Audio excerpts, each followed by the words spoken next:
आपका विश्वास हमारी पहचान। शहर का वर्षों पुराना न्यू अप्सरा ज्वेलर्स, शुद्ध सोने एवं चांदी के आभूषण की संपूर्ण श्रृंखला। तो एक बार जरूर पधारे। हमारा पता है परकोटा चौराहा, सागर, Madhya Pradesh. CM rise MLV school के प्राचार्य और शिक्षक आपस में रिश्तेदार, पारिवारिक विवाद अब स्कूल तक आ पहुंचा। दरअसल सागर के सीएम राइज एमएलवी स्कूल में इन दिनों अराजकता की स्थिति बनी हुई है।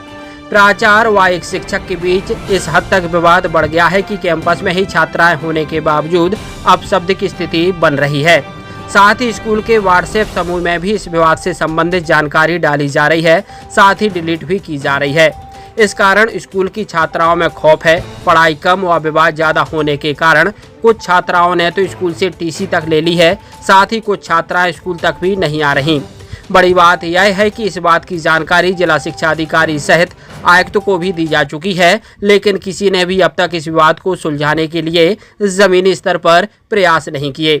जानकारी के अनुसार सीएम राइज एमएलवी स्कूल के प्राचार्य वीके दुबे और शिक्षक आदित्य पांडे आपस में समधी हैं। शिक्षक आदित्य पांडे ने बताया कि उनकी भतीजी से प्राचार्य के लड़के की शादी हुई है। शादी के बाद से ही प्राचार्य का परिवार मेरे भतीजी को दहेज के लिए प्रताड़ित करना शुरू कर दिया।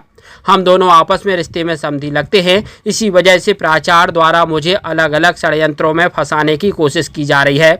वहीं इस मामले को लेकर प्राचार्य ने सारे आरोपों को गलत बताया है। साथ ही जिला शिक्षा अधिकारी अरविंद जैन का कहना है कि ऐसी जानकारी लगी है, यह दोनों आपस में रिश्तेदार हैं और इनका कोई पारिवारिक मामला है।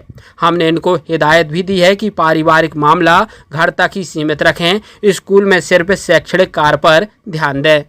सर, मेरी जो भतीजी है उसकी शादी हम लोगों ने प्रिंसिपल सर के बेटे से करी। अब मेरी भतीजी बहुत दिनों तक इनकी सब चीज़ें सहन करती रही। उसने नहीं बताया कि मतलब बदनामी होगी परिवार की, अपनी लाज बचाती रही परिवार की। 3 मई को उसका फ़ोन आया मेरे पास कि चाचा, डॉक्टर साहब मतलब प्रिंसिपल साहब के बेटे कह रहे हैं कि हम तुम्हारे 3 टुकड़े करेंगे। तो मैंने सर को फ़ोन लगा के कहा कि सर बेटे को समझाइए, हमें कुछ मालूम ही नहीं था क्या इनके घर में चल रहा है। तो उल्टा सर क्या कह रहे हैं, हमें ऐसा नहीं कहना चाहिए बच्चे से। मतलब इनको मतलब एक तो अपन ने इनसे निवेदन नहीं कहा कि आप अपने बेटे से समझाइए। फिर इसके बाद में 3 बार उसने मोटरसाइकिल से गिरा के कोशिश करी उसको पटक के मारने की। तब अपन ने निवेदन किया तो ये हमसे क्या कहते, तुम चाचा और दूर रहो। ये सब हो गया। इसके बाद में फिर बेटी को हम लोग ले गए, हमने घर में नहीं बताया। ये कह रहे नहीं तुम अपने घर में बता दो।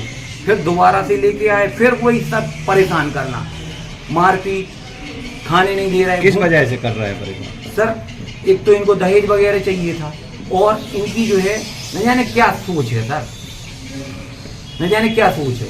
बहुत गलत है। स्कूल ग्रुप में कोई व्यक्तिगत चीज़ कभी किसी को नहीं डालना चाहिए। जो भी है, जो इसमें जो स्कूल के ग्रुप बने हुए हैं वह केवल शैक्षणिक गतिविधियों के लिए ही बने हुए हैं। यह बात मेरे नॉलेज में आई थी और ग्रुप से उनको फिर डिलीट भी किया गया है और वरिष्ठ अधिकारियों को इनको सूचित किया गया। चूँकि हमारे पुत्र का विवाह वहाँ पर हुआ था और उनसे कुछ हम लोग के डिस्प्यूट भी है जिसमें न्यायालयीन प्रक्रिया चल रही है। वो व्यक्तिगत मामला है, वो कोई शैक्षणिक विद्यालय के स्तर का मामला नहीं है। एक्चुअली ये लोगों का कुछ आपसी मामला घर का है, कोई रिश्तेदारी का है, ऐसा मुझे सुनने मिला है। कोई इनके रिलेटिव है एक दूसरे के, या उनको कुछ ऐसा पारिवारिक मामला है। तो मुझे लगता है ऐसा कि एक परिवार का मामला है तो वो स्कूल विद्यालय स्तर में एक विवाद नहीं होना चाहिए। और मैंने अभी पिछले बार प्रिंसिपल यहाँ आए थे दुबे जी, तो मैंने बोला था उनसे कि आप जो भी है लिखा पढ़ी करो और व्यक्तिगत बातचीत ना करें और न व्यक्तिगत विवाद खड़े करें। आपका विश्वास हमारी पहचान। शहर का वर्षों पुराना न्यू अप्सरा ज्वेलर्स, शुद्ध सोने एवं चांदी के आभूषण की संपूर्ण श्रृंखला। तो एक बार जरूर पधारे। हमारा पता है परकोटा चौराहा, सागर, मध्य प्रदेश। हमारे YouTube चैनल डिजिटल सागर न्यूज को सब्सक्राइब करें, साथ ही बेल आइकॉन दबाना न भूलें। अगर आप यह वीडियो इंस्टाग्राम और फेसबुक पर देख रहे हैं तो अभी फॉलो करें। धन्यवाद।